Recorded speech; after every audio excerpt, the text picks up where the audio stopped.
Di mana titik tidak masuk akalnya? Di mana titik tidak masuk akalnya? Aksara film passwordnya. Innalillahi. Aduh. Hai guys, kali ini gue akan membawakan episode yang sungguh mencerminkan kehidupan di Wakanda plus efek mematikan melebihi Marvel. Nah itu dia contohnya. Jadi tanpa berbacot real lebih lama lagi, mari kita gaskan. Kisah yang mencerminkan Wakanda Raya ini dibuka dengan aksi para pendemo yang menuntut info loker dan juga bansos yang tak kunjung keluar. Padahal di story Hokage bansos sudah bisa dicairkan. Dimana saat kepala desa keluar, ini si Babang dapat baju coklat polosan gini di mana cuy? Kagak ada aksesoris di dadanya cuy. Ia pun bilang ke warganya kalau dana bansos belum turun jadi tak mungkin bisa diambil. Namun salah satu dari mereka pun berkata kalau di desa lain udah turun, kenapa di desa kita belum? Alhasil Bapak Kades bernama Raka ini pun auto panik sebab para warganya udah mengerti apa itu korupsi. Jangan-jangan dana bantuan buat desa ini Bapak nikmati sendiri uangnya. Ini salah satu bapak yang ngerti apa itu korupsi. Mendengar itu si Raka auto mengajak baku hantam bapak ini yang membuat mentalnya seketika ciut karena bawa-bawa polisi. Cupu. Saya bisa penjarain kamu kapan aja. Tolong jangan penjarakan saya, Pak. Tadi cangkemnya barbar, sekarang seketika lemah lembut. Di sana Raka mengancam siapapun yang berani mengatakan tikus berdasi akan dipenjara. Hasil mendengar itu mereka langsung mengdak-dikduk serkan jiwa dan raganya hingga bubar seketika padahal baru aja mau bakar ban dan mengundang para mahasiswa pendemo kelas atas. Aduh, kepala desa, kagak bisa dikritik ya. Di sisi lain ada seorang manusia berbatang yang baru aja selesai dari healingnya. Ia panggil aja Rio, bukan Teh Rio Gula Batu. Dimana si Babang ini adalah anak dari Raka yang dari sinilah kita bisa tahu kalau memang benar si Raka adalah seorang koruptor. 4 tahun kuliah di Mesir. Anjas, kuliah di Mesir. Ya, kalian tahu kan dapat uang dari mana? Nguliahin anak di Mesir. Nah, beroja sampai di rumah, ia pun mendengar para warga menggosipi bapaknya sendiri. Kenapa semua orang kayaknya benci banget sama bapak? Lah, pakai nanya. Sewaktu SMA naik motor Aerox lu kira duit dari mana itu bang belinya? Sedangkan di sisi lain Raka pun mulai menyuruh para stafnya untuk menjaga keamanan desa. Jangan sampai ada yang mengatakan Raka dengan sebutan koruptor. Karena kalau sampai itu terjadi, aduh. Saya pindahin kerja kalian jauh dari sini. Baru tahu gue kepala desa bisa mindahin stafnya kerja beda provinsi. Hasil bapak yang rambutnya seperti Kratos ini pun auto kena mental dan berjanji tak akan membiarkan cangkem para minion ngebacot sesuka hati. Singkat waktu seperti biasa Raka pun pulang lebih awal karena memang beberapa oknum suka seenaknya di jam kerja. Cuaks. Terima lagi baru aja pulang ia pun memberikan kejutan untuk istrinya. Ini istrinya pas simpenannya ya? Soalnya kan udah jadi rahasia umum. Buat kamu. Wahai para pendemo, ini kan yang kalian ingin lihat dan ingin dijadikan barang bukti. Dari luar datanglah Rio yang sudah sekian lama menjadi musafir perjalanan dari Mesir ke Wakanda. Tapi beroja mengetuk pintu dan melihat bapak begundalnya. Masih inget pulang kamu? Si Rio pun auto diberikan tutur rahayu sebab setelah kepergian Rio ini bapak harus hidup sendiri dan ujung-ujungnya mencari janda kembang yaitu perempuan tadi yang ternyata adalah ibu tiri baru Rio setelah ibunya meninggal dunia akibat memakan uang babi. Nah merasa Rio pulang cuma jadi beban keluarga yang ujung-ujungnya minta dibelikan ninja dan mencarikan info loker dengan kekuatan orang dalam beserta free village-nya sebagai kepala desa. Akhirnya Rio pun sempat ingin diusir dari sana dimana saat keluar istri barunya yang bernama Ella, ia pun juga ikutan kaget melihat ada anak Raka yang ngespon di Wakanda. Karena rupanya Ella tak tahu Raka punya anak, begitu juga dengan Raka yang tak tahu kalau bapaknya nikah lagi. Teganya bapak nikah lagi tanpa ngabarin aku. Lah, lu jadi anak kagak ngabarin bapak selama di Mesir, malah ngarep ortu duluan yang ngabarin. Kemudian malam harinya rupanya si Rio diberikan pengampunan oleh bapaknya dan tinggal di rumahnya lagi. Namun saat mau sahur, kosong. Karena ternyata dua begundal ini kagak puasa, yang ada malah menghasut Rio untuk jangan puasa. Buat apa puasa? Lagi nyiksa diri sih, pakai puasa segala. Jangan diikutin ya adik-adik, ini aliran sesat cuy. Para koruptor emang gitu, udah terlanjur makan uang babi. Mendengar cangkem orang tuanya ngomong seperti itu, si Rio terpaksa harus sahur hanya menggunakan air putih, itu pun diisi ulang pakai uang haram. Gak apa-apa Rio, Reno juga waktu kecil udah puasa pakai air putih juga. Air keran lagi. Emang keras jiwa Reno cuy. Nah ketika sampai di masjid, Babang Windah lagi-lagi jadi ustadz di sini cuy. Rio pun memberikan surprise untuk Babang Windah karena udah lama kagak meet and greet dengan dirinya. Dimana mengetahui Rio adalah lulusan Mesir, Bang Windah pun menyuruh Rio sebagai pembawa tausiah hari ini, mengingat Rio adalah lulusan Mesir yang sangat bagus. Rio bilek, padahal gue selama di Mesir bantuin Optimus Prime melawan Megatron. Di sisi lain ada gebetan Rio bernama Nina yang baru aja ingat punya gebetan yaitu Rio. Kali itu datanglah emaknya yang langsung menyobek foto mereka berdua sebab keluarga Nina dan Rio sempat cekcok soal jabatan di kantor, sehingga orang tua Nina tak suka anaknya dekat-dekat dengan teh Rio gula batu. Namun beroja OTW masjid, mereka pun auto bagong melihat ada Rio tiba-tiba ngespon di sana memberikan tauziah ke para minion kampung, hingga membuat mereka jadi kesal karena mengira Rio dan bapaknya satu circle menerapkan ilmu kemunafikan dengan cara mendekatkan diri ke para warga yang ujung-ujungnya minta suara. Dikira lingkungan kagak bisa ngubah sifat orang kali ya. Nah saat hari udah agak pagian, Ella pun memberikan foto mobil Sprott yang dia inginkan sejak jadi Jablay.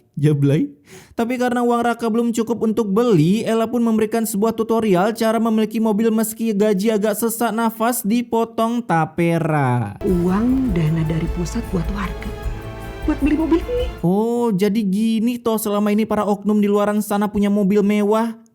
Kagak kayak kita kerja sulit gaji sembelit anjing. Mendengar itu Rio auto join ingin menasihati bapaknya agar tak terhasut rayuan si lampir mantan janda Jablay ini. Namun meskipun udah diberikan tutur yang namanya otak settingan pabrik udah dirombak ulang saat melihat dana nganggur, yang ada Rio malah diusir dari rumah menyuruhnya pergi healing di sekitaran kampung.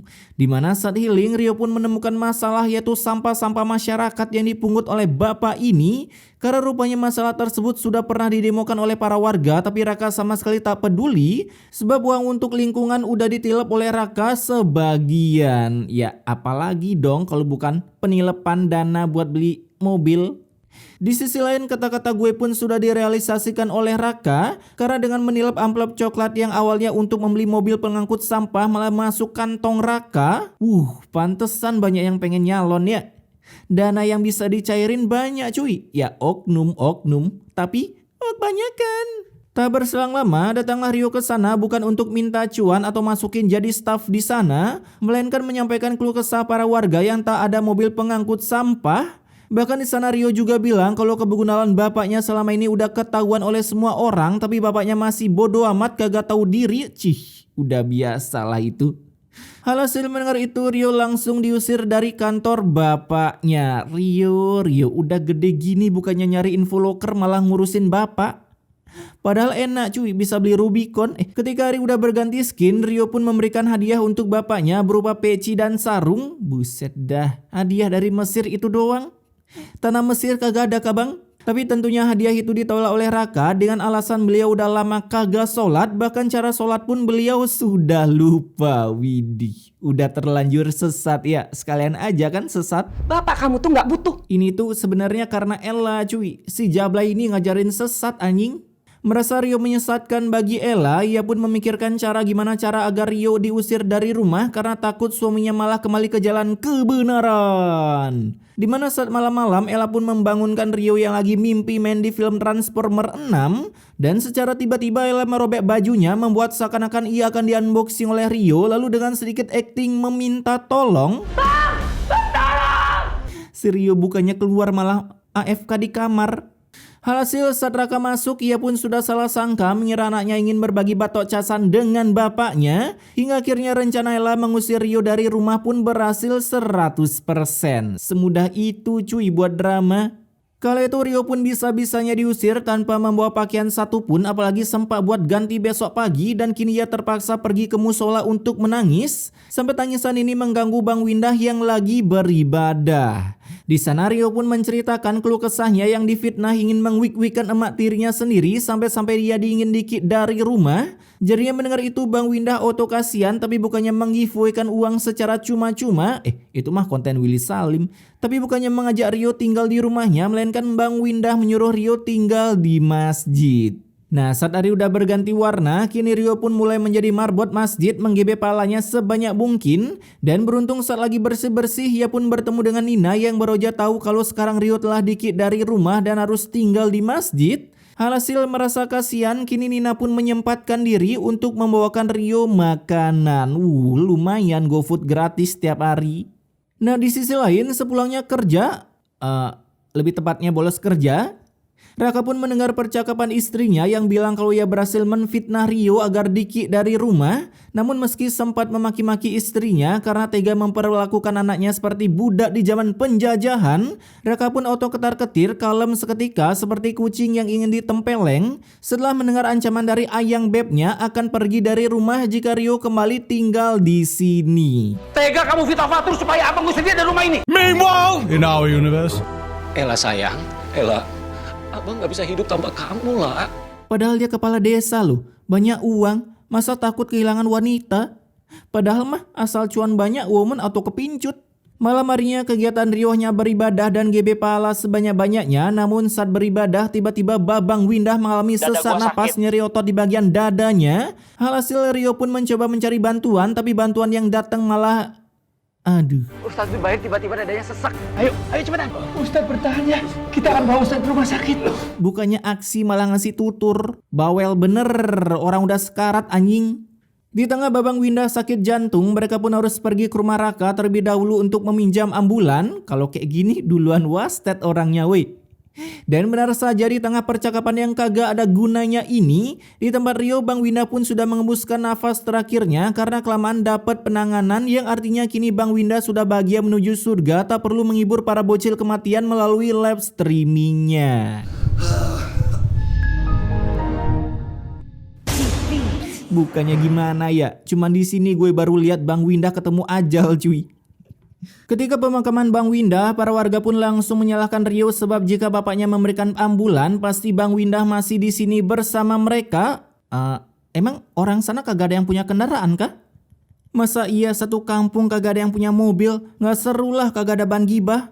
Namun Nina langsung membela Rio meski tetap terkena hujatan dari orang tua Nina yang melarang anaknya untuk bergaul dengan Rio karena dianggap memiliki sifat begundal seperti bapaknya, cuma nunggu penyalonan doang. Nyari nama cuy. Sepulangnya dari pemakaman, Rio pun berkunjung untuk melihat bapaknya yang akan menjadi the next orang yang akan dikubur. Tapi saat datang, si Rio masih tetap kena makian. Apalagi Raka berpendapat kalau kematian Bang Windah Basukernes bukan diakibatkan dari dirinya, melainkan sudah takdir. Tapi ada benernya juga sih. Mungkin udah takdir makanya kagak dikasih minjem ambulan. Karena bapaknya tak mempan dinasehati, maunya beli truk mah kemahalan, maunya beli mobil. Hari itu juga sebuah mobil SP Intel Pentium pun sudah nangkring depan rumah Raka. Dan ketika Ella keluar tentunya ia sangat bahagia, hampir ingin memberikan Raka ribuan ronde nanti malam. Karena tanpa perlu banyak bacot, mereka langsung healing menggunakan mobil barunya. Mobil baru ya kali, mobil baru udah isi flash disk, kok colok anjing. Nah, saat di jalan mereka pun ketemu dengan Rio yang lagi cosplay jadi panda waras. Dan ketika cabut dari sana, muncullah sebuah bencana alam yang menimpa satu kampung, di mana depan mata mereka ada angin puting beliung. Anjas, anginnya ngespon dari angkasa cuy. Karena kejadian ini mereka pun auto hilang kendali dan nyungsep begitu saja. Sedangkan di tempat Rio terlihat di sana udah acak-acakan. Terlebih lagi saat seorang minion pembawa pesan datang. Saya lihat bapak kamu sama istri barunya terpental dari mobil. Anjas, terpental dari mobil. Dan mendengar itu Rio langsung ke TKP dan melihat mobil bapaknya udah menyatu dengan alam. Mobil sampai ringsek begini. Bapaknya lah ringsek, cuman ditutupin pohon doang. Tapi sayangnya saat dicari bapak dan Ella tak ada di dalam mobil karena rupanya beliau udah ngespon di tengah hutan yang entah gimana caranya itu. Bahkan kini Raka sampai tak bisa bergerak, hanya bisa rebahan santuy di tengah tumpukan sampah masyarakat yang mengidentifikasikan kalau Raka adalah salah satu dari mereka. Cuaks, makanya gak usah korupsi sat. Malam itu karena udah tak memiliki energi apalagi kekuatan-kekuatan jabatan, terpaksa Raka harus menetap di sana. Apalagi hari itu juga tiba-tiba turun hujan di planet Namex yang membuat Raka hanya bisa berkata seperti ini. Tolong. Gimana Raka? Enak gak minta tolong? Beginilah rasanya mulut berkata minta tolong seperti para wargamu yang kamu tindas. Cuaks. Ketika tak sanggup untuk sadar, Raka pun tiba-tiba mendadak pingsan dan langsung ditransfer. Ya apaan ini? Neraka cuy. Kala itu Raka pun langsung diadili di neraka bersama dengan kameramen yang mungkin kena cipratan dana desa. Wahai para penguasa yang melakukan pengkorupsian, beginilah gambaran kalian ketika di neraka pakai baju dinas. Di sana Raka pun diingatkan dosa-dosanya mulai dari menilap dana sampai mengajak warga baku hantam mentang-mentang bikin story IG kepala desa tukang korupsi. Lalu terjadilah sebuah efek yang mematikan untuk Raka yang bisa kita lihat bareng-bareng.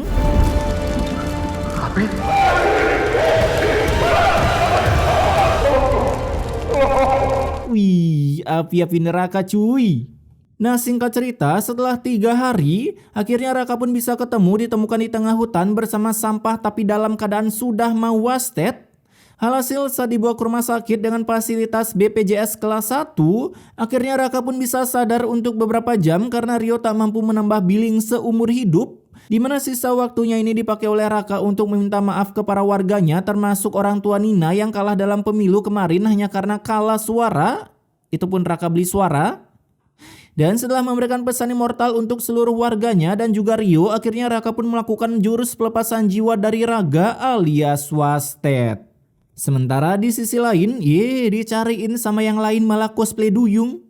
Terlihat Ella yang tiba-tiba ngespon di sungai entah gimana caranya, tapi yang pasti ini lampir pemakan uang rakyat harus mati dengan cara hanyut bersama dengan kotoran para warga yang sabis boker. Dan setelah seluruh kejadian ini, akhirnya Rio pun melakukan pemakaman bapaknya. Bodo amat nyari jenazah mak tirinya, biarin aja hanyut ngambang ke para warga. Dan akhirnya film ini pun bisa ditutup dengan Rio yang kini ngeyatim. Aduh, kasihan kali kamu Rio. Balik-balik dari Mesir malah cosplay Upin Ipin.